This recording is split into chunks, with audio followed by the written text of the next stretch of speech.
हाँ जी, मेरे नन्हे मुन्ने स्टूडेंट्स, उन सभी का मेरी ऑनलाइन क्लास में स्वागत है। तो वेलकम अगेन। तो आज हम जो फर्स्ट चैप्टर पढ़ेंगे that is the 7th class का न्यूट्रिशन इन प्लांट्स। तो बेटा इसमें न्यूट्रिशन इन प्लांट्स में हम सबसे पहले जो पढ़ेंगे कि फूड क्या चीज़ है। तो सबसे पहले तो हमें क्लियर होना चाहिए कि all living organism require food. Food is essential for all living organism because food provides nutrients such as carbohydrates, proteins, fats, vitamins and minerals. तो जितने भी लिविंग ऑर्गेनिजम्स हैं, आप हम, ठीक है, जितने भी जानवर हैं, पंछी हैं, बर्ड्स हैं, आपके आसपास प्लांट्स हैं, सभी को फूड चाहिए। इनको फूड क्यों चाहिए? क्योंकि फूड से इनको न्यूट्रिएंट्स मिलते हैं। कौन कौन से न्यूट्रिएंट्स? इनको मिलता है carbohydrates, proteins, fats, vitamins and minerals. Nutrients क्यों नेसेसरी हैं? क्योंकि nutrients are necessary as they provide energy and material for growth and development and repair of body. तो न्यूट्रिएंट्स हमारी बॉडी के लिए या जितने भी लिविंग ऑर्गेनिज्म हैं उनकी बॉडी के लिए क्यों रिक्वायर्ड है? क्योंकि न्यूट्रिएंट्स जो हैं ये हमें एनर्जी प्रोवाइड करते हैं, साथ में ये मटेरियल प्रोवाइड करते हैं ग्रोथ के लिए, डेवलपमेंट के लिए, और हमारी बॉडी में जो रिपेयर होनी चाहिए उस रिपेयर के लिए मटेरियल प्रोवाइड करते हैं। अब ऐसा है कि जो फूड है इसमें क्या है कि प्लांट्स जो हैं they can synthesize food for themselves but animals can not. तो प्लांट्स जो हैं वो तो सिंथेसाइज कर लेंगे, अपना फूड खुद बना लेंगे, ठीक है, लेकिन एनिमल्स जो हैं जैसे ह्यूमन है उसको क्या करना पड़ता है? अपनी फूड नीड्स के लिए उनको एनिमल्स जो प्लांट्स हैं उनको खाना पड़ता है, या प्लांट के प्रोडक्ट्स को खाना पड़ता है, या उन एनिमल्स को खाना पड़ता है जो कि प्लांट्स को खाते हैं, ठीक है। तो ह्यूमन जो बीइंग है, जो एनिमल्स हैं वो अपना फूड खुद नहीं बना सकते, सिर्फ प्लांट्स अपना फूड खुद बना सकते हैं। Thus humans and animals are directly और इनडायरेक्टली डिपेंडेंट ऑन प्लांट्स। तो हम यहाँ से कंक्लूड कर लिया हमने कि जितने भी एनिमल्स हैं वो डायरेक्टली या इनडायरेक्टली कैसे डिपेंडेंट हैं? वो प्लांट्स के ऊपर डिपेंडेंट है फूड के लिए। अब इससे नेक्स्ट हमारे पास आ जाता है mode of nutrition in plants. अब प्लांट्स जो हैं उसमें वो अपना खाना कैसे बनाते हैं, उनका मोड ऑफ न्यूट्रिशन क्या है। अब इसमें हम पढ़ेंगे ऑटोट्रॉफिक एंड हेटरोट्रॉफिक न्यूट्रिशन, और यहाँ पर हमें ऑटोट्रॉफिक और हेटरोट्रॉफिक का मीनिंग भी क्लियर होगा। ऑटोट्रॉफिक न्यूट्रिशन क्या है? The mode of nutrition in which organism make food themself from the simple substances is called as autotrophic nutrition. अब ऑटोट्रॉफिक न्यूट्रिशन क्या रहेगी? ये ऐसा मोड ऑफ न्यूट्रिशन है जिसमें ऑर्गेनिज्म अपना फूड खुद बनाएंगे सिंपल सब्सटेंसेस को यूज करते हुए। ऑटो का मतलब होता है सेल्फ, अपने आप। ट्रॉफोस का मतलब होता है नरिशमेंट, मीनिंग खुद की नरिशमेंट खुद करना, खुद अपना फूड बनाना।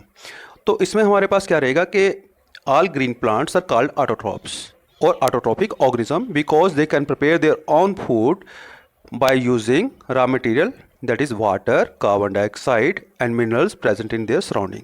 तो क्या होता है कि जितने भी ग्रीन प्लांट्स हैं उनको हम ऑटोट्रॉप्स कहते हैं या ऑटोट्रॉपिक ऑर्गेनिज्म कह देते हैं। क्यों? क्योंकि वो अपना फूड खुद बनाते हैं। तो उसके लिए वो क्या यूज़ करेंगे? वाटर, कार्बन डाइऑक्साइड, मिनरल्स जो उनको आसपास से मिल जाते हैं, राइट। तो इसका मीनिंग सबसे पहले बात हमें क्लियर होगी कि सिर्फ प्लांट्स ही हैं जो अपना फूड खुद बना सकते हैं रॉ मटेरियल से। रॉ मटेरियल कौन कौन सा चाहिए ये आपको याद रखना है, वाटर, कार्बन डाइऑक्साइड और मिनरल्स। उसके बाद आता है हेटरोट्रॉपिक न्यूट्रिशन। हेटरोट्रॉपिक न्यूट्रिशन क्या है? It is a mode of nutrition in which organism take food prepared by plants. तो इसमें क्या है, कोई भी ऑर्गेनिज्म जो है वो फूड क्या करता है? गेन करता है, फूड प्राप्त करता है, फूड लेता है कहीं से, ठीक है। वो कहाँ से लेता है? दैट इज़ प्लांट से प्रिपेयर्ड फूड जो है वहाँ उसको वो खाएगा या उसको वो यूज़ करेगा। They are called heterotrophs. तो उनको हम हेटरोट्रॉप्स कह देते हैं, ठीक है। हेटरो का मतलब होता है अदर्स और ट्रॉफोस का मतलब नरिशमेंट, मीनिंग दूसरों से नरिशमेंट लेने वाले। Therefore are animals are called the heterotrophs और heterotrophic organism because they cannot prepare their food but for themselves by using raw material and they are dependent on plants for their food needs। तो जितने भी animals हैं उन सभी को हम heterotrophs बोलेंगे या हेटरोट्रॉपिक ऑर्गेनिज्म बोलेंगे। क्यों ऐसा बोलेंगे? क्योंकि वो अपना फूड खुद प्रिपेयर नहीं कर सकते और उनको वो क्या करते हैं, अगर हम उनको रॉ मटेरियल दे दें कार्बन डाइऑक्साइड, वाटर या मिनरल्स, तो वो अपना फूड खुद नहीं बना सकते। उनको डिपेंडेंट रहना पड़ता है किसके ऊपर? प्लांट्स से। आप कहेंगे कि ठीक है कुछ अब शेर तो है वो तो प्लांट्स खाता नहीं है, ठीक है, ओके, लेकिन वो डिपेंडेंट किसके ऊपर है? वो डिपेंडेंट है बाकी के ऑर्गेनिज्म जो जंगल में होते हैं। तो वो जंगल से जितने ऑर्गेनिज्म उनको खा रहा है, लेकिन वो जो जंगल में जैसे डियर को खा रहा है या खरगोश को खा रहा है, लेकिन खरगोश और डियर किसके ऊपर डिपेंडेंट है? वो घास के ऊपर। घास डायरेक्टली फूड कहाँ से बना रहा है? That is autotrophic. तो ये हमें एक बात क्लियर होगी कि जो हेटरोट्रॉपिक न्यूट्रिशन है उसमें एनिमल्स डायरेक्टली या इनडायरेक्टली प्लांट्स के ऊपर ही डिपेंडेंट हैं, ठीक है। वो क्या करते हैं, प्लांट से फूड प्रिपेयर खाते हैं। उसके बाद फोटोसिंथेसिस क्या है। अब फोटोसिंथेसिस मैंने क्लियर कर दिया स्टार्टिंग में कि ये फूड मेकिंग प्रोसेस है प्लांट्स के अंदर, ठीक है। तो leaves are food factories of plants because food is prepared by plants in leaves by the process of photosynthesis. तो एक बात याद रखिएगा कि लीव्स जो है हमारे, जितने भी कोई भी प्लांट होता है उसके जो लीव्स होते हैं उसको हम फूड फैक्ट्री कह देते हैं। क्यों कहते हैं हम फूड फैक्ट्री, क्योंकि प्लांट में जो लीव्स होते हैं वहाँ पर फोटोसिंथेसिस होता है, वहाँ पर फोटोसिंथेसिस से क्या होती है, फूड की प्रोडक्शन होती है। So all the raw material that is water, carbon dioxide and minerals must reach the leaf. तो अब ये बात तो क्लियर होगी कि फूड फैक्ट्री कहाँ पर है, दैट इज लीफ में। तो जहाँ पर फैक्ट्री है, फैक्ट्री में तो रॉ मटेरियल चाहिए। तो रॉ मटेरियल कहाँ से आएगा, कहाँ कौन कौन सा रॉ मटेरियल चाहिए होगा, वाटर, कार्बन डाइऑक्साइड और मिनरल्स। तो वाटर, कार्बन डाइऑक्साइड और मिनरल जो है क्या होगा, वो लीफ तक पहुँचाया जाएगा या लीफ तक पहुँच जाएगा। अब water and minerals present in the soil are absorbed by the roots and transported to the leaves. अब सबसे पहले हम बात करते हैं वाटर की और मिनरल्स की। वाटर और मिनरल कहाँ से आएंगे, रूट्स उनको एब्जॉर्ब करेंगे। आपने कभी ना कभी कोई ना कोई पौधा तो उखाड़ कर देखा होगा। जैसे आप पौधे को उखाड़ते हो, प्लांट को उखाड़ते हो, तो आप देखते हो कि उसके जो डाउन पोर्शन में रूट्स होती हैं, तो रूट से वो क्या करता है, वाटर को एब्जॉर्ब करता है और उसी के साथ क्या करता है, साथ साथ में मिनरल्स को भी एब्जॉर्ब कर लेता है। Water and minerals are transported by the vessels which run like pipe throughout the roots and the stem and the branches and the leaves. तो इसके अंदर जो वाटर और मिनरल्स को ट्रांसपोर्ट करने के लिए वेसल्स होते हैं। हम कह सकते हैं कि छोटी छोटी टिश्यूज़ होते हैं जिसको हम जाइलम कह देते हैं, ठीक है। ये आपकी सीनियर क्लासेस में आएगा। तो जाइलम टिश्यू रहते हैं इसके अंदर, ठीक है। XYLEM स्पेलिंग है उनके। तो ये क्या करते हैं, जैसे कंटिन्यूस पाइप्स होती हैं छोटी छोटी पतली पतली, तो उनकी तरह जो है बिल्कुल पैरेलल रन करते हैं। और स्टेम के अंदर, लीव्स के अंदर, रूट्स के अंदर ये टिश्यू रहते हैं और यह क्या करते हैं, वाटर को रूट से लेकर हर पार्ट जो है प्लांट का वहाँ तक इसको पहुँचा देते हैं। They form a continuous path और passage for the water and nutrients reach the leaf. तो धीरे धीरे ऐसे हर पार्ट जो होता है प्लांट का, जैसे लीफ हो गया, वहाँ तक ये क्या करते हैं, पानी को पहुँचा देते हैं।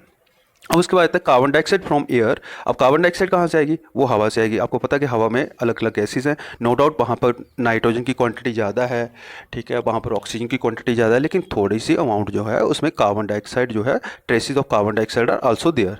तो कार्बन डाइऑक्साइड वहाँ पर रहेगी। तो क्या होता है कि जो लीफ होते हैं उसके अंदर जो है ना, उसकी सरफेस के ऊपर बिल्कुल स्मॉल पोर्स होते हैं, होल्स नहीं मैं बोलूँगा, that is a very small pores. तो उन पोर्स को हम कहते हैं स्टोमा और स्टोमेटा, ठीक है। तो स्टोमेटा के थ्रू क्या है, गैसेस एक्सचेंज होता है, वहाँ से कार्बन डाइऑक्साइड क्या है, प्लांट के अंदर चली जाती है। तो ये आपने याद रखना है, carbon dioxide from air is taken in through the tiny pores present in the surface of the leaves called the stomata and these pores are surrounded by guard cells. तो ये गार्ड सेल्स इनको घेरे रहते हैं। Guard cell का क्या काम है, गार्ड मीनिंग प्रोटेक्शन। तो इन स्टोमेटा के पोर्स की प्रोटेक्शन कौन करते हैं, गार्ड सेल्स। और गार्ड सेल्स जैसे ही चाहते हैं तो गार्ड सेल की के कारण ही, जैसे गार्ड सेल क्या करते हैं, ओपनिंग करते हैं, ठीक है। गार्ड का क्या काम है, गेट की ओपन करना, गेट को क्लोज करना, है ना। तो गेट को ओपन क्लोज करते हैं और उसको गार्ड करने हैं। तो यही काम जो है गार्ड सेल्स का रहेगा। अब इसमें हम देखेंगे, ये रहा हमारे पास एक ग्राफिक्स है, इस ग्राफिक्स से आपको क्लियर हो जाएगा। देखिए अब प्लांट को क्या क्या चाहिए फोटोसिंथेसिस के लिए, फोटोसिंथेसिस के लिए चाहिए उसको सनलाइट। अब सनलाइट जो है वो कहाँ से मिलेगी, सूरज से, ठीक है। सनलाइट मिल गई इसको, लीफ के ऊपर पड़ रही है, राइट। ये है हमारी food factory, that is the leaf. अब इसके बाद हमारे पास क्या आता है, कार्बन डाइऑक्साइड। कार्बन डाइऑक्साइड कैसे एंटर करेगी, वो यहाँ पर पोर्स होंगे लीफ की सरफेस के ऊपर और वहाँ से एंटर कर जाएगी। और इन्हीं पोर्स के से क्या होगा, जो ऑक्सीजन प्लांट प्रोड्यूस करेगा फोटोसिंथेसिस के दौरान, उन्हीं पोर्स से ये ऑक्सीजन बाहर आ जाएगी। ये देखिए यहाँ पर एरो एक अंदर को आ रहा है, मतलब कार्बन डाइऑक्साइड अंदर आ रही है और एरो से ऑक्सीजन बाहर जा रही है, मतलब कार्बन ऑक्सीजन जो है वो रिलीज कर रहा है प्लांट। और प्लांट का ग्रीन, जो आपने देखा होगा लीव्स जो है ना, उनका कलर ग्रीन होता है। तो लीव्स का कलर जो है, हर एक लीफ को, किसी भी लीफ को पकड़ के देखिए, उसका कलर ग्रीन है। तो वो ग्रीन क्यों है, क्योंकि प्लांट के अंदर क्या रहेगा, क्लोरोफिल रहेगा। तो ये देखिए यहाँ पर मैंने बता दिया, क्लोरोफिल भी होता है लीफ के अंदर। और वाटर कहाँ से आ रहा है, वाटर और मिनरल्स, ये रही रूट्स, रूट्स से ये एब्जॉर्ब होगा। तो ये हमें क्लियर हो गया कहाँ कहाँ से कौन कौन सा रॉ मटेरियल इकट्ठा होता है, लेकिन जाएगा कहाँ पर, ये जो हमारे पास फूड फैक्ट्री है प्लांट की, दैट इज़ द लीफ। अब इससे आगे हम चलते हैं कि स्टोमेटा क्या है। अब ये देखिए, ये हमारे पास एक लीफ का स्ट्रक्चर है, ठीक है। तो लीफ की अपर सरफेस या लोअर सरफेस को अगर आप पील आउट करोगे तो उसको माइक्रोस्कोप के नीचे देखोगे रख के, तो आपको ऐसे छोटे छोटे पोर्स दिखाई देंगे, ठीक है। इसका एक पोर, ये देखिए, ये अलग अलग छोटे छोटे पोर्स दिखाई देंगे, बिल्कुल स्मॉल टाइनी जो है पोर्स दिखाई देंगे। अब ये जो स्मॉल पोर्स हैं, राइट, इन पोर्स को मैंने यहाँ पर एनलार्ज किया हुआ है। ये देखिए, ये मेरे पास एक स्टोमेटा आ रहा है, ठीक है। ये स्टोमेटा की ओपनिंग है और ये जो साइड पे आपको दिखाई दे रहा है बीन शेप्ड, ये गार्ड सेल है हमारे पास, ठीक है। तो ये गार्ड सेल जो है, ये वाली ऑरफिस जो है हमारे पास दिखाई दे रही है, ये स्टोमेटल ओपनिंग है। इसको ये क्लोज भी कर देते हैं और इसको ये ओपन भी करते हैं। तो इसकी ओपनिंग और क्लोजिंग जो हमारे पास स्टोमेटा की, वो कौन करता है? Guard cell.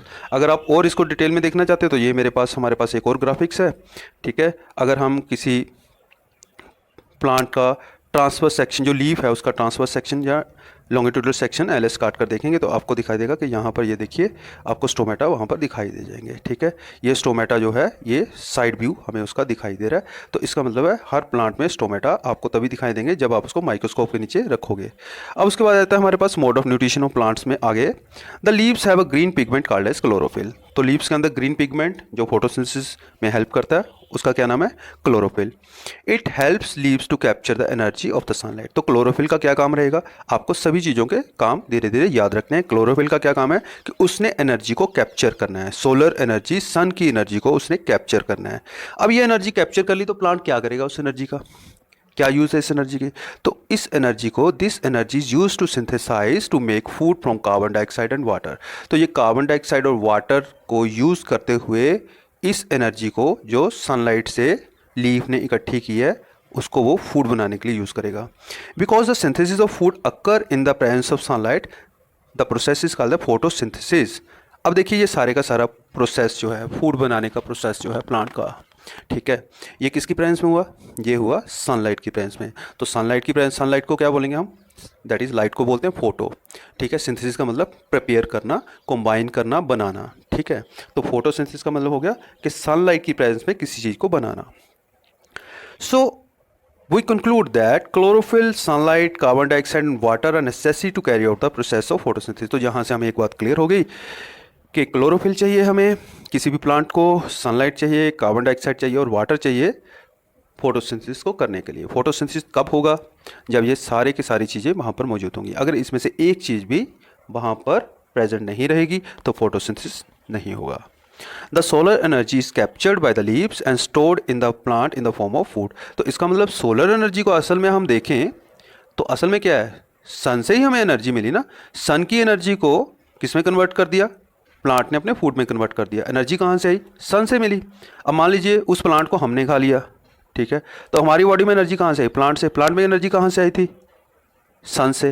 तो this means sun is the ultimate source of energy. तो यहाँ से हमें क्लियर हो जाता है कि sun is the ultimate source of energy for all living organism. अगर कोई कहता है कि मैं जो है सन के ऊपर डिपेंडेंट नहीं हूँ एनर्जी के लिए, तो वो झूठ बोल रहा है, क्योंकि अल्टीमेटली, डायरेक्टली और indirectly we all animals are dependent on sun for our energy needs. Why? Because plants are getting energy from the sun. अब उसके बाद नेक्स्ट आता है कि mode of nutrition in plants में हम फोटोसिंथेसिस को और थोड़ी सी डिटेल में करेंगे। The leaves have green pigment called as a chlorophyll. तो ये हमें पता है कि लीव्स में ग्रीन पिगमेंट होता है क्लोरोफिल, तो ये कैप्चर करेगा एनर्जी को, ठीक है। तो उसके बाद यही एनर्जी जो है कार्बन डाइऑक्साइड और वाटर को मिक्स करते हुए किस में यूज़ होगी? कार्बोहाइड्रेट बनाने में, ठीक है। कार्बोहाइड्रेट क्या? फूड। फूड किसने बनाया? प्लांट्स ने। किसके लिए बनाया? अपने लिए। हमारे लिए नहीं बनाया उन्होंने अपने लिए बनाया। बाद में हम उसको यूज़ कर लेते हैं, ये सेपरेट इशू है। अब देखिए ये फोटोसिंथेसिस की इक्वेशन है, तो मेरे नन्हे मुन्ने दोस्त जो हैं, मेरे नन्हे मुन्ने स्टूडेंट्स, वो इसको याद रखेंगे। बेटा ये देखो कार्बन डाइऑक्साइड, ये मैंने बोला रॉ मटेरियल, एक रॉ मटेरियल ये हो गया, एक रॉ मटेरियल हो गया मेरा वाटर, ठीक है। दो रॉ मटेरियल मिल गए आपस में, कार्बन डाइऑक्साइड और वाटर। किसकी प्रेजेंस में मिले? सनलाइट और क्लोरोफिल, ठीक है। सनलाइट कहाँ से आई? सूरज से, सोलर एनर्जी। क्लोरोफिल ने इस सनलाइट को एब्जॉर्ब किया। इन दोनों को मिक्स करने पर हमारे पास बना कार्बोहाइड्रेट और साथ में बन गया हमारे पास ऑक्सीजन, ठीक है जी। ये जो कार्बोहाइड्रेट है ये भी हमें ज़रूरी चाहिए और ये ऑक्सीजन भी हमें ज़रूरी चाहिए।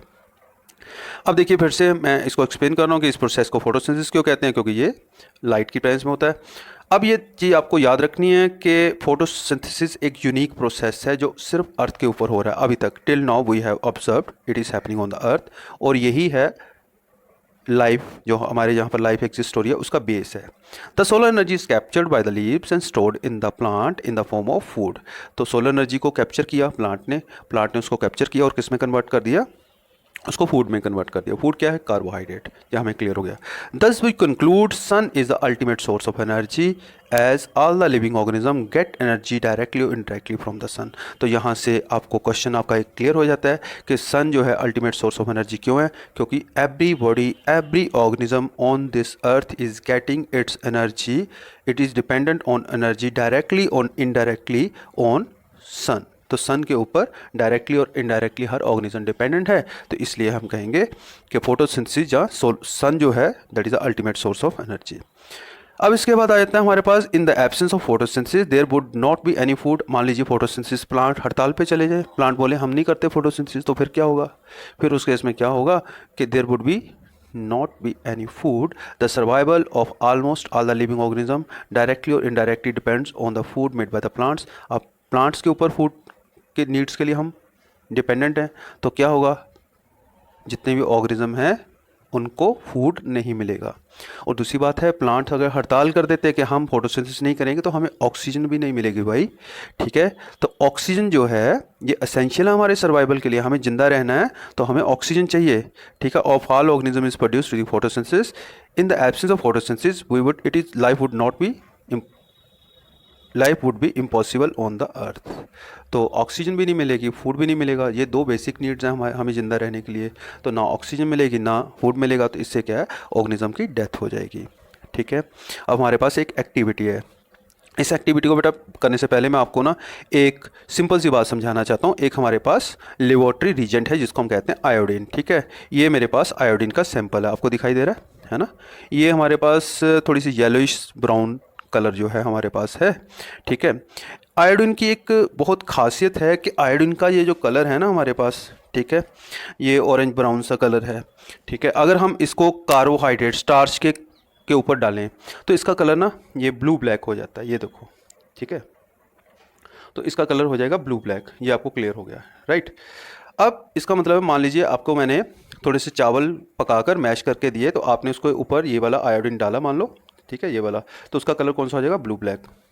मान लीजिए आपको मैंने बोला कि एक पटाटो लीजिए, पटाटो को मैश करिए, मैश करने के बाद उसमें ये वाली आयोडीन डालिए, तो उसका कलर भी क्या हो जाएगा हमारे पास? That colour will change to blue black. अब ये देखिए हमें ये तो क्लियर हो गया है ना, लेकिन ये मैं बता क्यों रहा हूँ आपको, इसके पीछे लॉजिक क्या है? तो बेटा लॉजिक ये है कि हमने कंफर्म करना है कि अब देखिए मैंने आपको बार बार ये समझा रहा हूँ कि कहीं पर भी फोटोसिंथेसिस होती है ना, तो फोटोसिंथेसिस के साथ यहाँ पर अभी मैंने इक्वेशन करवाई थी आपको, ये देखिए बड़े ध्यान से, क्या बन रहा है हमारे पास? कार्बोहाइड्रेट। कार्बोहाइड्रेट मीनिंग स्टार्च, ठीक है, या ग्लूकोज भी हो सकता है ये, ठीक है। तो अब हमारे पास है कि हमें कंफर्म कैसे हुआ कि कहीं पर फोटोसिंथेसिस हो रहा है? हमें कंफर्म तभी होगा कि फोटोसिंथेसिस हुआ है अगर वहाँ पर कार्बोहाइड्रेट बन रहा है। कार्बोहाइड्रेट कैसे पता करेंगे? वो हम पता करेंगे किससे? आयोडीन से। आपको क्या करना है, दो पॉटेड प्लांट लेने हैं, ठीक है, गमले में लगे हुए कोई दो प्लांट ले लीजिए। एक प्लांट को आपने ब्लैक बॉक्स के अंदर जहाँ किसी ऐसे रूम में रखना है जहाँ बिल्कुल अंधेरा हो, there must be dark in that room, ठीक है। तो 72 आवर्स के लिए आप उसको वहाँ पर रखा रहने दीजिए, ठीक है। और एक प्लांट जो है उसको आपने लाइट में रखना है 72 आवर्स के लिए। अब बड़े ध्यान से देखिए, यहाँ पर मैंने कलर भी वैसा यूज़ किया है, देखिए अब leave of the plant kept in dark, ठीक है। अब जिस प्लांट को आपने डार्क में रखा था उसके ऊपर येलो ऑरेंज कलर की आप आयोडीन डालोगे तो उसका colour no change in yellow orange colour of the iodine because there is no starch formation as there is no photosynthesis. तो क्योंकि हमने उसको अंधेरे में रखा था, राइट, तो अंधेरे में रखे होने के कारण मैंने आपको बताया क्या क्या चाहिए फोटोसिंथेसिस के दौरान? कार्बन डाइऑक्साइड, वाटर, सनलाइट, ठीक है, ये तो चाहिए था। अब सनलाइट मिली नहीं उसको, ठीक है, 3 दिन तो हमने उसको रखा उसको 72 आवर्स के लिए अंधेरे में, तो फोटोसिंथेसिस हुआ नहीं। तो फोटोसिंथेसिस नहीं हुआ तो वहाँ पर स्टार्च भी नहीं बना, कार्बोहाइड्रेट बना ही नहीं। तो जब कार्बोहाइड्रेट नहीं बना वहाँ पर, तो इसका मीनिंग जब हम उसके ऊपर आयोडीन डालेंगे तो वहाँ पर कलर चेंज नहीं होगा। तो यहाँ पर कलर चेंज नहीं हुआ बेटा। अब इससे नेक्स्ट आ जाता है कि मान लीजिए हमने दूसरा प्लांट पकड़ लिया जिसको हमने धूप में रखा था, अब उसको तो सब कुछ मिल रहा है, उसको कार्बन डाइऑक्साइड भी मिल रही है, उसको वाटर भी मिल रहा है, उसको सनलाइट भी मिल रही है। तो उसका एक लीफ पकड़ा हमने, ठीक है, उसके ऊपर हमने येलो ऑरेंज कलर का आयोडीन डाला। जैसे हम येलो ऑरेंज कलर का आयोडीन डालेंगे हम देखेंगे कि येलो ऑरेंज कलर जो है उसका कलर ब्लूइश ब्लैक हो जाएगा, जैसे यहाँ पर मैंने थोड़ा सा ब्लूइश किया, इससे भी थोड़ा सा डार्क, ठीक है। तो ऐसा क्यों हुआ? क्योंकि उसको सब कुछ मिल रहा था, वहाँ पर फोटोसिंथेसिस हुआ, फोटोसिंथेसिस से क्या हुआ, वहाँ पर कार्बोहाइड्रेट प्रोड्यूस हुआ। कार्बोहाइड्रेट प्रोड्यूस होने से हमने वहाँ पर टेस्ट किया और हमें टेस्ट पॉजिटिव आया, वहाँ पर कलर चेंज हुआ, तो हमें क्लियर हो गया कि कार्बोहाइड्रेट बना है यहाँ पर। अब उसके बाद हमारे पास नेक्स्ट जो आ जाता है, हमारे पास एक सब्सटेंस है एल्गी। आपने देखा होगा कई जगह पर ना स्टैग्नेशन हो जाती है वाटर की, पानी काफ़ी दिन से खड़ा रहता है, ठीक है। We often see slimy green patches of ponds in ponds of the stagnant or in the stagnant water bodies. These are generally formed by the growth of organism called algae. तो जो मेरे विलेज में रहने वाले नन्हे मुन्ने students हैं उन्होंने पक्का देखा होगा कि तालाब में ये ग्रीन कलर का आपको ये देखने को मिल जाता है। तो बड़े स्टूडेंट्स में देखा होगा, ठीक है, जो है ना, जो आसपास सिटीज़ में रहते हैं वो भी कभी ना कभी गए होंगे कहीं पर, पानी जहाँ पर इकट्ठा होता है तो आपने वहाँ पर देखा होगा कि ये ऐसा ऐसा ग्रीन ग्रीन जो है, ये देखिए मैं इसको एलार्ज कर देता हूँ, ऐसा ग्रीन कलर का आपको तालाब में देखने को मिला होगा, ये ऐसा लाइक, ठीक है, ऐसा भी आपको देखने को मिल सकता है लाइक दिस। तो ये क्या है हमारे पास, this is called as algae, ठीक है। तो एल्गी भी ग्रीन होती है कलर में, ठीक है। इसके अंदर क्यों है कलर इसका green, due to presence of the chlorophyll. Algae can also prepare their own food by the presence of due to process of photosynthesis. तो ये भी हमें क्लियर हो गया। अब उसके बाद synthesis of the plant food other than carbohydrate. अब क्या प्लांट जो हैं हमें उनसे क्या सिर्फ कार्बोहाइड्रेट मिलता है, नहीं, हमें उनमें से बहुत सी चीज़ें मिलती हैं। जो कार्बोहाइड्रेट है बेसिकली किस चीज़ से बना होता है, कार्बन। कार्बन का ये सिंबल आप थोड़ा सा सीनियर क्लासेस में जाओगे तो आपको हर एलिमेंट जो है, हर एटम का एक सिंबल दिखाई देगा। तो चलिए मैंने यहाँ पर बना दिया, कार्बन का सिंबल C होता है, हाइड्रोजन का H, ठीक है, और ऑक्सीजन का O सिंबल है। तो बेसिकली कार्बोहाइड्रेट हमेशा याद रखिएगा, ये क्वेश्चन पूछ सकता है आपसे कोई एक नंबर में कि कार्बोहाइड्रेट कौन कौन से एटम से बनी होती है, तो ये बनी होती है कार्बन, हाइड्रोजन और ऑक्सीजन से।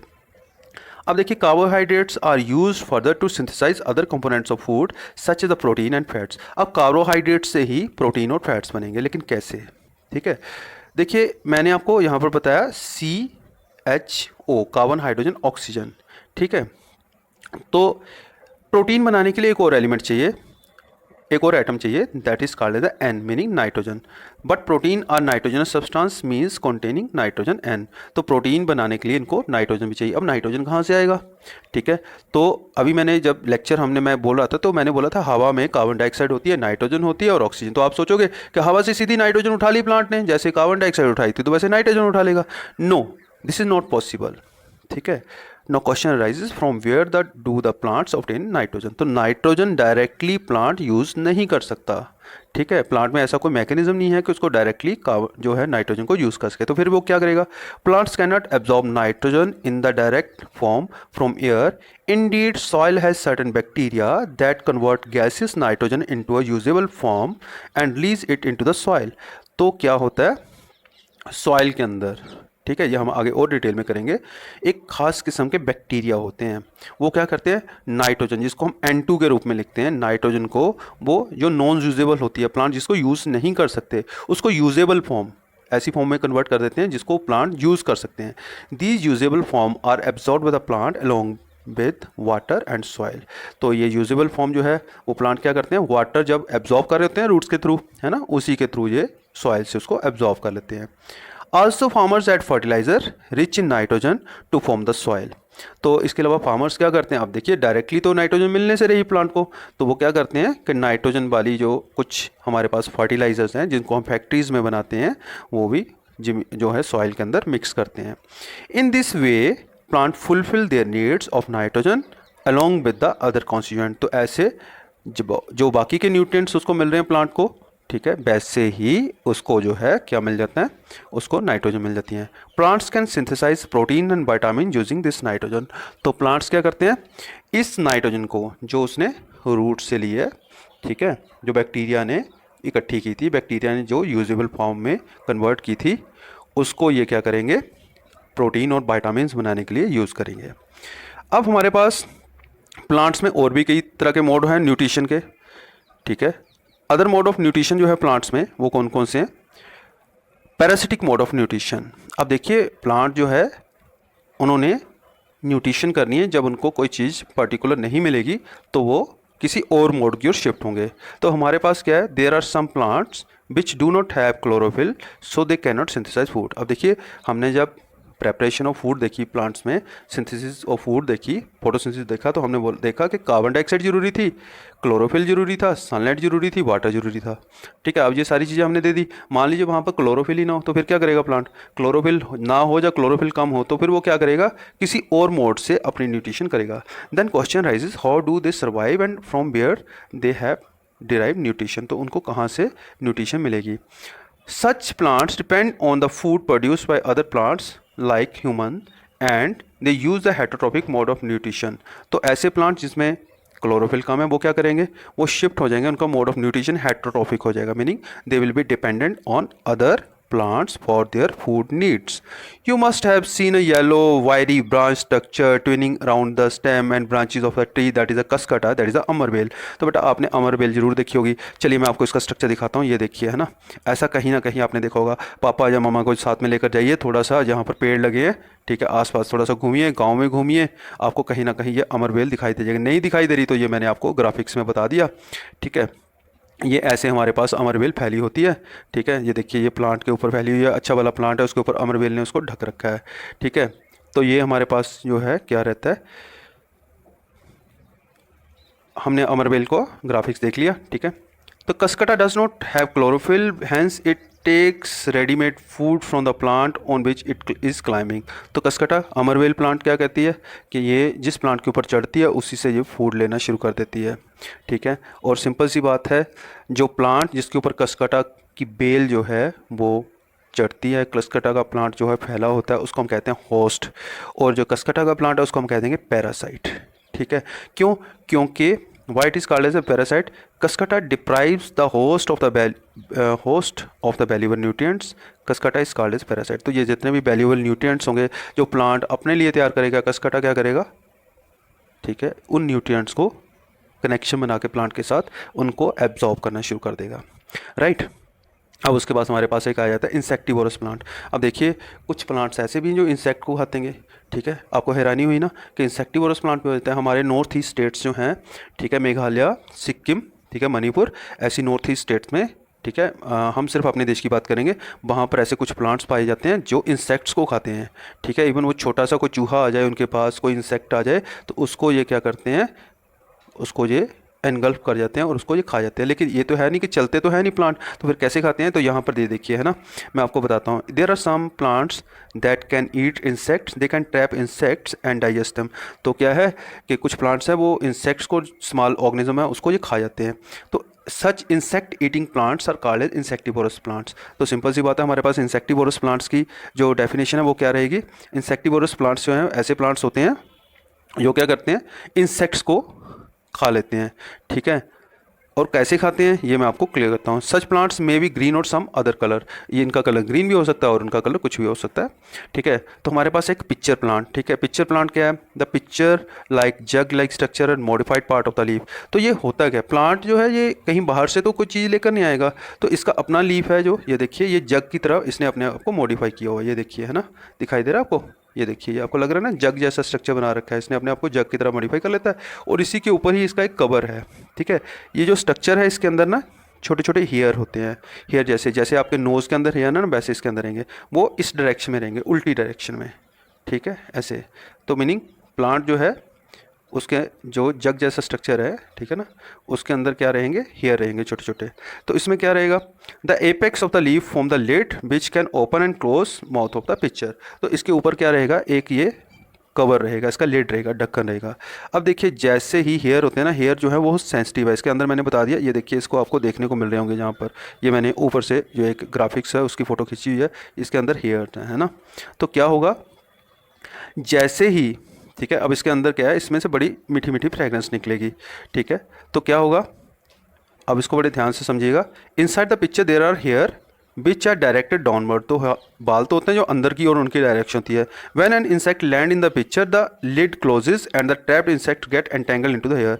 तो क्या होता है, एकदम से ये ढक्कन जो है ना ये बंद हो जाता है, ठीक है, और इंसेक्ट किस में फंस जाता है, इन बालों के अंदर फंस जाता है, ठीक है. The lid closes and the insect is trapped. तो इसका ढक्कन बंद हो जाता है और इंसेक्ट उसके अंदर कैद हो जाता है. The insect is digested by the digestive juices secreted in the pitcher and its nutrients are absorbed. तो इसके अंदर इंसेक्ट जो स्मॉल ऑर्गेनिज्म जो फंस जाता है, इसके अंदर कुछ पर्टिकुलर टाइप के जूसेस निकलते हैं जो कि उसको धीरे धीरे उसकी बॉडी को क्या कर देते हैं, डेटीरियोरेट करना शुरू करते हैं, उसको ईट अप करना शुरू करते हैं, और इसकी बॉडी से जितने भी न्यूट्रिएंट हैं वो सारे के सारे प्लांट उसको क्या करेगा, एब्जॉर्ब कर लेगा. Pitcher plant traps insect. अब क्यों जरूरत पड़ी किसी इस प्लांट को इंसेक्ट्स को खाने की ज़रूरत क्यों पड़ रही है? क्यों पड़ रही है? क्योंकि ये ऐसी सराउंडिंग में ग्रो कर रहा है, ऐसी मिट्टी में ग्रो कर रहा है जहाँ पर नाइट्रोजन जो है वो कम मिल रही है। तो इसलिए इसने ऐसा जो है ढंग अपनाया खाना अपना करने को, तैयार करने को। अब उसके बाद था हमारे पास सेप्रोट्रॉप्स। अब देखिए, आप सभी ने मशरूम तो खाए होंगे ना। मशरूम एक फंगस है, ठीक है। तो मशरूम एक फंगस है।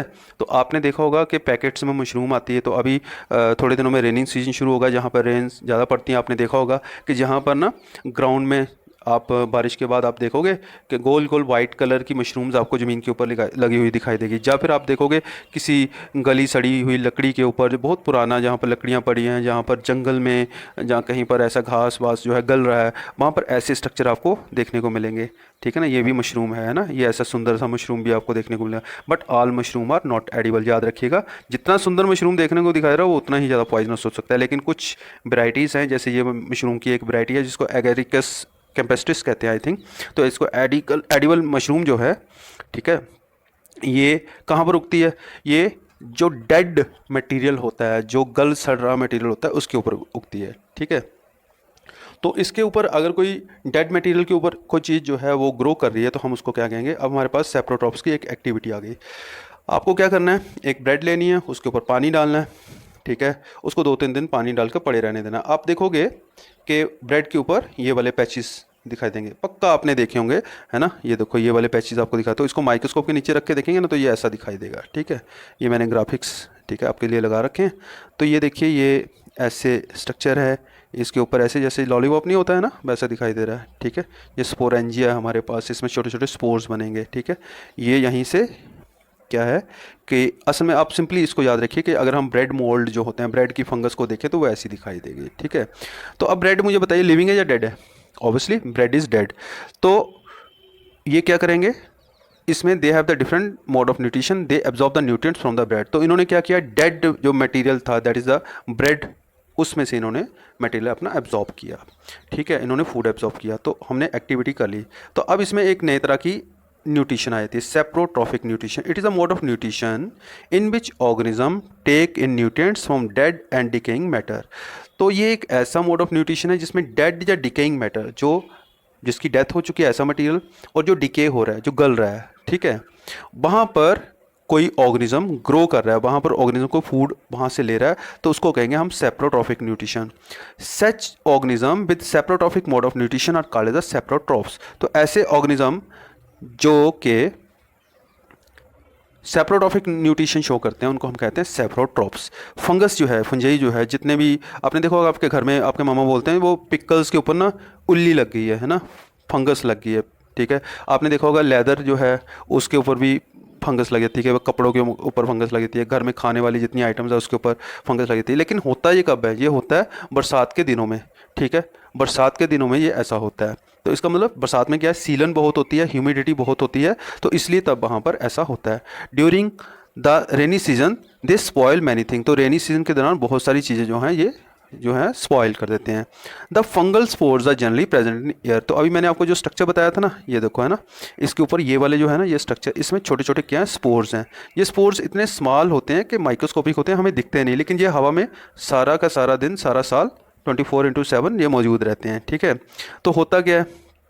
तो जब ये हवा में मौजूद रहेंगे तो ये जब भी किसी चीज़ के ऊपर गिरेंगे, ठीक है, तो अगर तो इनको सूटेबल वहाँ पर एनवायरनमेंट मिल गया, अगर सूटेबल इनको सराउंडिंग मिल गई, तो ये वहाँ पर क्या करेंगे? ग्रो करना शुरू कर देंगे, ये जर्मिनेट करेंगे, और वहाँ पर उस चीज़ को, उसमें से जो सब्सटेंस है, जो ऑब्जेक्ट है, अगर वहाँ पर डेड ऑर्गेनिक मटेरियल होगा, कोई डिकेइंग मटेरियल होगा वहाँ पर, उससे ये फूड लेना शुरू कर देंगे, ठीक है। No you can figure out how can we protect our things from getting spoiled. तो अब बरसात के दिनों में बहुत सारी चीज़ें ख़राब होती हैं, फूड ख़राब होता है, हमारे जूते जो लेदर से बने हैं वो ख़राब हो जाते हैं, हमारे पिकल्स ख़राब हो जाते हैं, कपड़े ख़राब हो जाते हैं। तो बेस्ट वे ये है कि हमें the belongings can be prevented from the being spoiled by the fungus by keeping them in the dry place. तो हम सिंपल सी बात है कि हम उनको ड्राई प्लेस में रखें। Things should not get in touch with the moisture. तो उनको मॉइस्चर के लिंक पे नहीं आने देना है, ठीक है। Micro become active under the moist condition. तो क्योंकि जो फंगस है सिर्फ मॉइस्ट कंडीशन के अंदर ही काम करती है। अब उसके बाद आता है हमारे पास सिम्बियोटिक एंड सिम्बियोटिक रिलेशनशिप। अब देखिए सिम्बियोसिस बेटा, इसमें एक सिंपल सी बात है, मान लीजिए आपका कोई फ्रेंड है, ठीक है, आप उसकी मदद करते हो, वो आपकी मदद करता है, ठीक है, तो एक दूसरे की आप मदद करते हो, ठीक है। मान लीजिए उसके पास पेंसिल है, आपके पास शार्पनर है, आपने उसको ठीक है, उसने आपको पेंसिल दे दिया, आपने उसको शार्पनर दे दिया, तो ऐसे एक दूसरे से रल मिल के आपने काम कर लिया, मिक्सअप होकर, है ना। तो ये था कि हम एक दूसरे की दोनों ही साइड से म्यूचुअल अंडरस्टैंडिंग से मदद करें, तो उसको हम कहेंगे सिम्बियोसिस, ठीक है। अब ऐसे कुछ ऑर्गेनिज्म हैं हमारे आसपास, ठीक है, जो शेल्टर और न्यूट्रिएंट दोनों शेयर करते हैं, ठीक है, आपस में शेल्टर और जो न्यूट्रिएंट्स हैं, एक ऑर्गेनिज्म दूसरे को न्यूट्रिएंट्स देगा और पहले वाला उसको शेल्टर प्रोवाइड करेगा, और ऐसे दोनों ही एक दूसरे का क्या करेंगे, सिम्बियोटिक मीनिंग दोस्ती निभाएंगे एक दूसरे के लिए, तो सिम्बियोटिक रिलेशनशिप शो करेंगे। तो जब दोनों ही ऑर्गेनिज्म एक दूसरे की मदद करते हैं उसको हम कहते हैं सिम्बियोसिस। जैसे कुछ फंगस हैं, ठीक है, वो रूट्स हैं प्लांट्स के, उसके अंदर रहते हैं, ठीक है। तो अब ये कौन से हैं ये मैं आपको क्लियर करता हूँ। ये देखिए मेरे पास ना एक ये माइक्रोरहाइजा नाम का एक हमारे पास फंगस रहता है, ये क्या करता है, प्लांट की रूट के अंदर रहता है। तो प्लांट के ये खुद तो फूड बना नहीं सकता, ठीक है, ये वाला खुद फूड नहीं बनाएगा, तो ये प्लांट की रूट के अंदर रहेगा। तो रूट ने इसको क्या किया, रहने के लिए जगह दे दी, तो ये क्या करेगा, उस रूट को प्रोटेक्ट करेगा, इंडीड उसको प्रोटेक्ट भी करेगा, ठीक है, और साथ में उसको कुछ ना कुछ न्यूट्रिएंट्स जो है जो हो प्रोवाइड करेगा, ठीक है। अब ये देखिए, certain fungi live inside the roots of the plant, the plants provide nutrients to the fungus and in return fungus provide water and certain nutrients. तो ये एक दूसरे की दोनों मदद कर रहे हैं, साथ में प्रोटेक्शन भी कर रहा है। तो प्लांट क्या कर रहा है, ठीक है, प्लांट इसको न्यूट्रिएंट्स दे रहा है, रहने के लिए जगह दे रहा है, और फंगस जो है उसको वाटर और कुछ न्यूट्रिएंट्स दे रहा है। ऐसे हमारे पास एक ऑर्गेनिज्म, आप कभी पहाड़ में जाओ ना, ठीक है, तो वहाँ पर आपको लाइकन्स देखने को मिलेंगे। ये देखिए लाइकन, चट्टान के ऊपर ना ऐसी वाली स्ट्रक्चर आपको देखने को मिलेंगे, ठीक है, इनको हम कहते हैं लाइकन्स, ठीक है। तो लाइकन्स में क्या है कि एल्गी और फंगस इकट्ठे रहते हैं, ठीक है। एल्गी और फंगस जो हैं इसमें क्या रहेगा, in organism called lichens chlorophyll containing partner which is algae and the fungus live together. Fungus provide shelter, water and mineral to the algae. तो फंगस क्या करेगा, शेल्टर प्रोवाइड करेगा, वाटर प्रोवाइड करेगा और मिनरल प्रोवाइड करेगा algae को। Algae in turn क्या करेगा, फूड प्रिपेयर करके फंगस को देगा। और एक चीज़ और है, एल्गी अपनी प्रोटेक्शन खुद नहीं कर सकता, तो फंगस उसकी प्रोटेक्शन भी करेगा और चीज़ों से, ठीक है। तो ये ऐसे हमारे पास रहता है। अब देखिए कि हमारे पास है कि नाइट्रोजन जो है, ठीक है, अब मान लीजिए हम लगातार किसी एक जगह पर क्या कर रहे हैं, फसल उगाते जा रहे हैं, बार बार क्रॉप्स जो हैं वहाँ से निकालते जा रहे हैं, तो अल्टीमेटली क्या होगा, वो खेत जो है, वो पर्टिकुलर फील्ड जो है, उसमें न्यूट्रिशन जो है प्लांट को मिलनी कम हो जाएगी।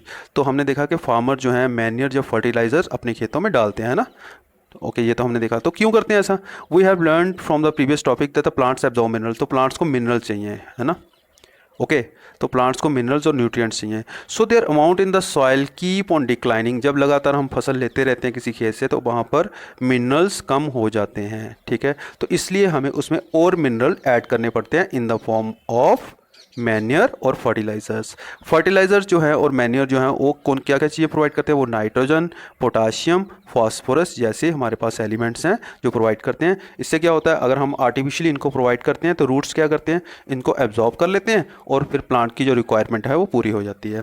This nutrient need to be added from the time to enrich the soil. We can grow plants and keep them healthy if we can fulfill the nutrients requirements of the plant. तो अगर हम plants को grow करना चाहते हैं तो इसका एक ही तरीका है, एक ही हमारे पास वे आउट है कि हम प्लांट्स को लगातार उनकी न्यूट्रिएंट्स की डिमांड प्रोवाइड करते हैं बाय मैन्योर और बाय फर्टिलाइजर। तो नाइट्रोजन रिप्लेनिशमेंट प्लांट्स खुद भी कर लेते हैं। आपने देखा होगा कि बहुत सारे, अगर आप किसी फार्मर से बात करोगे ना जाकर कि अंकल आप क्या क्या ग्रो करते हो, तो वो आपको बताएंगे कि एक सीज़न में वो ग्रो करते हैं क्या बोला, चावल, ठीक है, नेक्स्ट सीज़न में हो सकता है वो आपको जो है एक सीज़न में उन्होंने जो गेहूं बोली है, नेक्स्ट सीज़न में वो क्या करेंगे, चने, ठीक है, या फिर वो कुछ मटर, ठीक है, और उसके साथ जो लेग्यूम प्लांट्स है, जितनी भी दालें वगैरह हैं वो ग्रो कर रही हैं। तो ऐसा क्यों करते हैं, वो एक सीज़न में कोई ग्रो कर ली, नेक्स्ट में ऐसा क्यों कर लिया, ठीक है, बार बार वो चेंज क्यों करते हैं। तो जितने भी हमारे पास क्रॉप प्लांट हैं, ठीक है, उन्होंने बहुत सारी नाइट्रोजन जो है वो धरती में से ले लेते हैं, सॉइल में से ले लेते हैं, ठीक है। तो नो डाउट नाइट्रोजन तो अवेलेबल है प्लेंटी इन एयर, पर डायरेक्टली मैंने आपको बता दिया था जैसे कार्बन डाइऑक्साइड प्लांट यूज़ करते हैं वैसे प्लांट जो है नाइट्रोजन को यूज़ नहीं कर सकते। The bacterium named Rhizobium can take atmospheric nitrogen and convert into the usable form. तो एक बैक्टीरिया है जिसका नाम है राइजोबियम, वो क्या करता है, जो लेग्यूम प्लांट्स हैं ना, जैसे दालें हो गई, ठीक है। जहाँ चने हो गए, मटर हो गए, उनकी रूट्स में ये रहता है और वहाँ पर ये देखो ये नोड्यूल बना लेता है। नोड्यूल का मतलब छोटी छोटी गांठें बना कर रहता है, ठीक है। उन गांठों में क्या है, ये रहता है, इसका परमानेंट रेजिडेंस यहीं पर है। तो प्लांट इसको रहने के लिए क्या जगह दे रहा है, तो प्लांट ने इसको रहने के लिए जगह दी, तो प्लांट ने इसको क्या, और इसने प्लांट को क्या दिया, इसने प्लांट को नाइट्रोजन इकट्ठी करके उसने इसको दे दी। तो राइजोबियम में एक क्वालिटी है कि ये नाइट्रोजन को इकट्ठा करके, ठीक है, जो है नाइट्रोजन को इकट्ठा करके क्या करता है, ये उसको यूजेबल फॉर्म में कन्वर्ट करता है। राइजोबियम के साथ एक प्रॉब्लम है, it can not make its own food, ठीक है। तो ऑब्वियसली ये नाइट्रोजन को तो इकट्ठा कर सकता था, ये उसको यूजेबल फॉर्म में कन्वर्ट कर देगा, लेकिन ये खुद अपना फूड नहीं बना सकता। तो फिर इसने क्या किया, इसने दोस्ती कर ली किसके साथ, जितने भी लेग्यूम प्लांट्स हैं उनके साथ। तो उनकी रूट्स में ये क्या है, नोड्यूल बनाकर, गांठें बनाकर रहना शुरू कर दिया इसने। तो इससे क्या हुआ, अब जैसे यहाँ पर मेरे पास कौन कौन से हैं प्लांट्स, जैसे ग्राम, पी, मूंग, बीन्स, ठीक है। तो ये उनको क्या दे रहा है, नाइट्रोजन दे रहा है, और उसके बदले में क्या मिल रहा है, इसको मिल रहा है फूड और रहने के लिए जगह। In return to plant provide food and shelter to the bacteria Rhizobium. तो बैक्टीरिया, ये देखिए यहाँ पर मैंने ग्राफिक्स में बता रखा है, ये जो नोड्यूल होता है उसको काट के हमने दिखाया हुआ है, तो इसके अंदर जो है आपको बैक्टीरिया दिखाई देंगे, राइजोबियम, ठीक है। दस दे शो सिम्बियोटिक रिलेशनशिप, तो ऐसे ये सिम्बियोटिक रिलेशनशिप शो करता है। तो सिम्बियोटिक रिलेशनशिप जो है एक एसोसिएशन है, ये बहुत सिग्निफिकेंस है बैक्टीरिया के लिए, प्लांट के लिए और इवन फार्मर्स के लिए। सबसे इट इज़ बून, ये वरदान है फार्मर्स के लिए। They can reduce the use of nitrogen fertiliser. तो ऑब्वियसली जब प्लांट नाइट्रोजन इकट्ठी कर रहा है बैक्टीरिया के थ्रू, तो जो सारी की सारी कहाँ जाएगी, सॉइल में। जब प्लांट की डेथ हो जाएगी तो वो वहीं पर रहेंगे, तो वो सारी की सारी नाइट्रोजन कहाँ रहेगी, वो वहीं सॉइल में रह जाएगी, ठीक है। तो most of the pulses are obtain from the leguminous plant. तो इसका मतलब है हमें जो क्रॉप जो है उसकी सर्कुलेशन चेंज करते रहना चाहिए, सो दैट हमें जो है नाइट्रोजन की डिमांड फुलफिल होती रहे। अब इसके बाद बेटा हमने जो चैप्टर लर्न कर लिया, तो इसमें हमें पता चल गया कि प्लांट ऑटोट्रॉफ्स होते हैं, कुछ प्लांट सेप्रोट्रॉफ्स हैं, कुछ पैरासिटिक हैं, ठीक है। और कुछ एनिमल्स जो हैं वो हेटरोट्रॉफ्स हैं, सारे के सारे एनिमल हेटरोट्रॉफ्स हैं, क्योंकि ये डिपेंड करते हैं किसके ऊपर, प्लांट्स के ऊपर, डायरेक्टली और इनडायरेक्टली। और इंसेक्टिवोरस प्लांट्स जो हैं ये पार्शियल हेटरोट्रॉफ्स हैं, क्योंकि ये फूड जो है दोनों तरीके से गेन करते हैं। अब इसके बाद हमारे पास क्वेश्चंस हैं। Why do organism take their need to take food, ये मैंने आपको स्टार्टिंग में बता दिया कि एनर्जी, रिपेयर, डेवलपमेंट, मटेरियल वगैरह के लिए, ये सारी चीज़ों के लिए करते हैं, ठीक है। उसके बाद हमारे पास आता है कि आपको पैरासिटिक और सेप्रोट्रॉप के बीच में डिफरेंस बताना है। एक साइड पे पैरासिट लिखिए, एक सेप्रोट्रॉप। हमेशा याद रखिए बेटा, जब भी आपको डिफरेंस करना आता है तो ऐसे शो करना है आपको डिफरेंस, और उसमें आपको एग्जाम्पल जरूर लिखनी है। ऊपर डेफिनेशन लिखिए, नीचे जो है एग्जाम्पल बताइए। ये एक बेस्ट वे है किसी चीज़ को करने का। और एक चीज़ है कि स्टार्च लीव्स में बना या नहीं, वो हमने आपको मैंने बता दिया था। तीसरा क्वेश्चन इसी के ऊपर डिपेंडेंट है, अगर स्टार्च होगा तो आयोडीन की प्रेजेंस से हम उसको टेस्ट करेंगे, ठीक है। अब उसके बाद है synthesis, process of synthesis of food. तो ये फोटोसिंथेसिस है, उसको एक्सप्लेन करना है आपने। ये रिएक्शन जो है ये पक्का याद कर लेना आपको अच्छी तरह से, कार्बन डाइऑक्साइड ये वाला रिएक्शन। जहाँ भी आपको फोटोसिंथेसिस की डेफिनेशन पूछते हैं तो वहाँ पर सबसे पहले ये इक्वेशन लिखिए आप बेटा, ठीक है। और फिर बता दीजिए कि कहाँ कहाँ से कार्बन डाइऑक्साइड आ रही, कहाँ से वाटर आ रही, सनलाइट का क्या काम है, क्लोरोफिल का क्या काम है, ये मैंने आपको एक्सप्लेन किया। तो ये ऐसे हमारा कंप्लीट हो जाएगा। तो कहाँ कहाँ से हमें प्लांट में क्या क्या चीज़ें मिलती हैं, क्लोरोफिल लीव्स में होता है, ठीक है। ऑक्सीजन जो है रिलीज़ करता है प्लांट, कार्बन डाइऑक्साइड एटमॉस्फेयर से मिलती है, रूट से उसको मिनरल्स और वाटर मिलता है, सनलाइट से उसको एनर्जी मिलती है। ये आपको क्वेश्चन नंबर पेज नंबर 9 पे बताना है। और उसके बाद आपको फिलअप्स करनी है, ठीक है। ग्रीन प्लांट्स को ऑटोट्रॉफ्स कहते हैं क्योंकि ये अपना फूड खुद बनाते हैं, ठीक है। Food synthesise by the plant is stored in the starch, ठीक है। Photosynthesis, solar energy is captured by the pigment called as chlorophyll. तो ये फिलअप्स बेटा अच्छी तरह से पढ़ लेनी है आपने, मैंने सॉल्व कर दिया। आप इस वीडियो को स्टॉप करके इसको पूरी की पूरी एक्सरसाइज को कर सकते हो, ठीक है। उसके बाद आपको बताना है कि पैरासिटिक प्लांट जो येलो सिलेंडर और ट्यूबुलर होगी इसकी stem, that is a कस्कटा। Plant जिसके बहुत ऑटोट्रॉफिक और हेटरोट्रॉफिक होता है वो पिक्चर प्लांट है। तो प्रोपोर्स through which the leaves exchange gases, that is a stomata. उसके बाद आपको बताना है कि अमरवेल किसकी एग्जांपल है, पैरासाइट की। उसके बाद आपके पास है कि plant which traps a feed on the insects is called the pitcher plant. Next that we have the match the column, ठीक है। तो मैच द कॉलम आप एक्सरसाइज देख लीजिए। क्लोरोफिल किस में होता है, लीफ में। नाइट्रोजन कौन कंटेन करता है, कलेक्ट करता है बैक्टीरिया। अमरवेल is a type of parasite. Animals are heterotrophs, insects को कौन खाता है, पिक्चर प्लांट। तो ट्रू फॉल्स हमारे पास है, carbon dioxide release during photosynthesis, no it is false. असल में क्या है, रिलीज क्या होता है, ऑक्सीजन। आप लॉजिक भी लगाइए ना थोड़ा सा बेटा। Plants can synthesize their food themselves, the process are called as saprotrophs, no they are called as photo autotrophs, है ना। सेप्रोट्रॉप्स तो डेड मटेरियल से लेते हैं वो, तो ये फॉल्स हुआ।